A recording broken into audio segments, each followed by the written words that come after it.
já parou para pensar por que algumas críticas nos afetam tanto e outras a gente nem se importa? No meu processo de autoconhecimento, eu refleti muito sobre isso. E eu cheguei a uma conclusão que fez total sentido para mim. Mas antes de falar sobre isso, eu preciso compartilhar algo com vocês. Dentro de nós existem duas versões, dois eus. O eu autêntico e o eu idealizado. O eu autêntico é aquela criança espontânea, aquela criança livre, que era feliz simplesmente porque era feliz, não tinha motivo. Criança que não tinha filtro, que falava que tinha vontade, se tinha vontade de sorrir, sorria, se tinha vontade de chorar, chorava. Era espontânea e era muito criativa.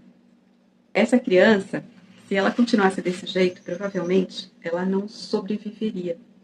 E aí vem a educação, vem os nossos tutores que nos dizem o que pode e o que não pode ser feito. E aos pouquinhos, essa criança vai entendendo que o que ela é não é legal, porque ela está sempre sendo corrigida, sendo enquadrada, sendo educada para ser aceita por esse ambiente. Ela vai se distanciando cada vez mais desse eu autêntico e vai se tornando o eu idealizado, ou seja, o que as pessoas esperam que ela seja, o que é adequado para o ambiente. Com o passar do tempo, ela já nem sabe mais quem é esse eu autêntico, porque ela se distanciou demais dele. Aquela versão inicial era o eu autêntico. A versão que aos pouquinhos ela foi se mudando, se adaptando para ser, é o eu idealizado. Aquele que tem que ser perfeito, que não pode cometer erros.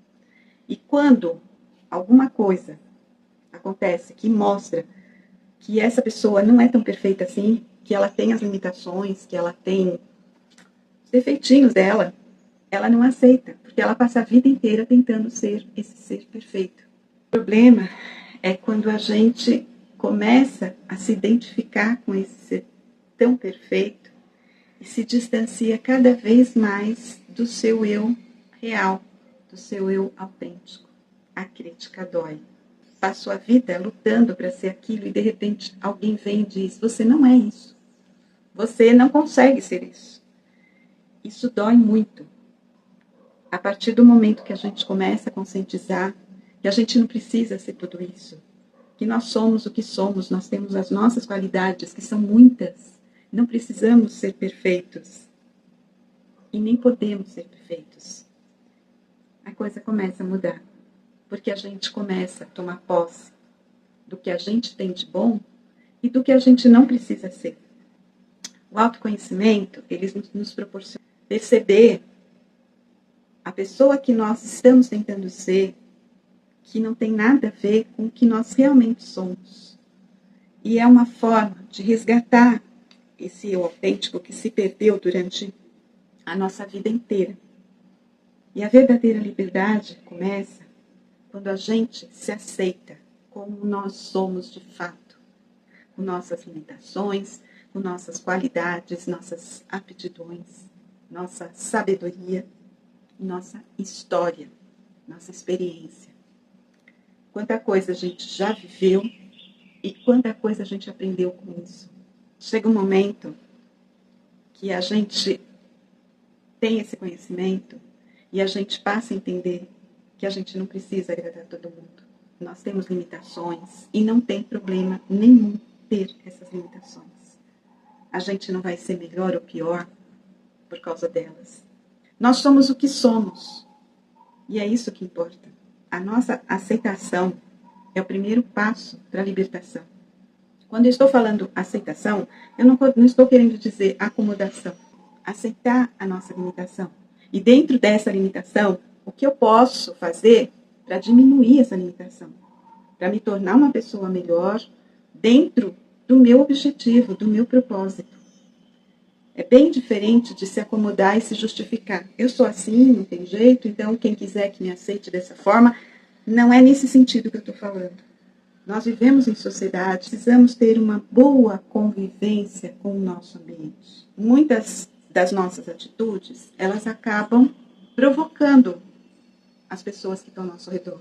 E isso acaba criando uma desarmonia no ambiente. Não é isso que nós estamos querendo. A não aceitação de que nós somos de fato. O que isso implica para desenvolver uma frustração e uma insatisfação, sendo que nós temos tanta coisa boa que nós podemos compartilhar. A gente não sofre por quem a gente é. A gente sofre por tentar ser alguém que a gente não é. Meu convite hoje é para que você reflita quais as críticas que estão te afetando tanto e por que você precisa corresponder a essa expectativa. Quando eu conscientizei e assumi as minhas limitações, eu fiquei em paz comigo mesma. Quando alguém me critica, eu analiso. Realmente, eu não sou isso, então é verdade. Qual o problema? Não é uma crítica, é uma constatação da realidade.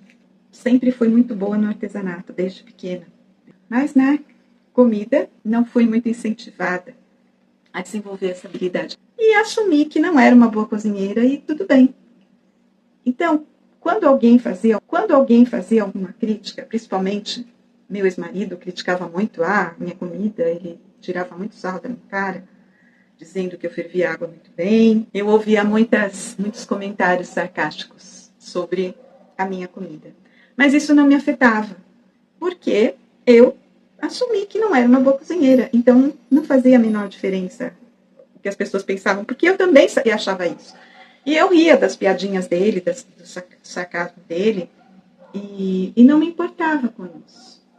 Agora, quando vinham criticar alguma coisa sobre o meu trabalho, sobre o meu profissionalismo, aí a coisa pegava.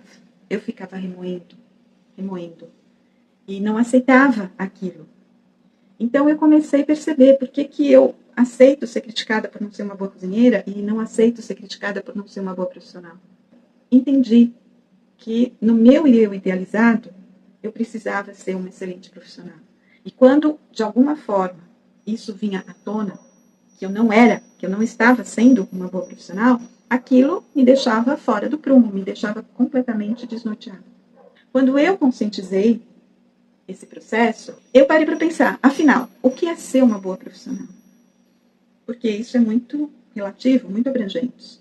Eu comecei a me posicionar naquele papel de boa profissional.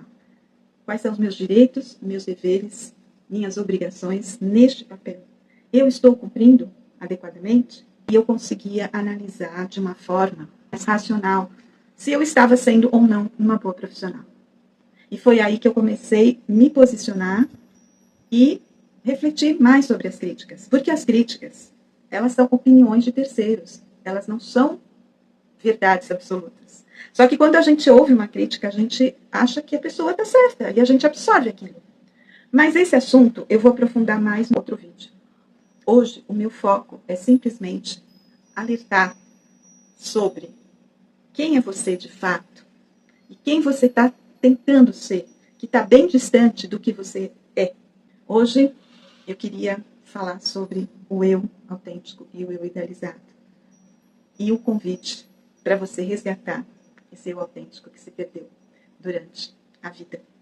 Chegar um momento na vida que ser você mesmo deixa de ser risco e se torna libertador. A gente passa anos tentando ser aceita, mas um dia a gente descobre que a gente precisa se aceitar.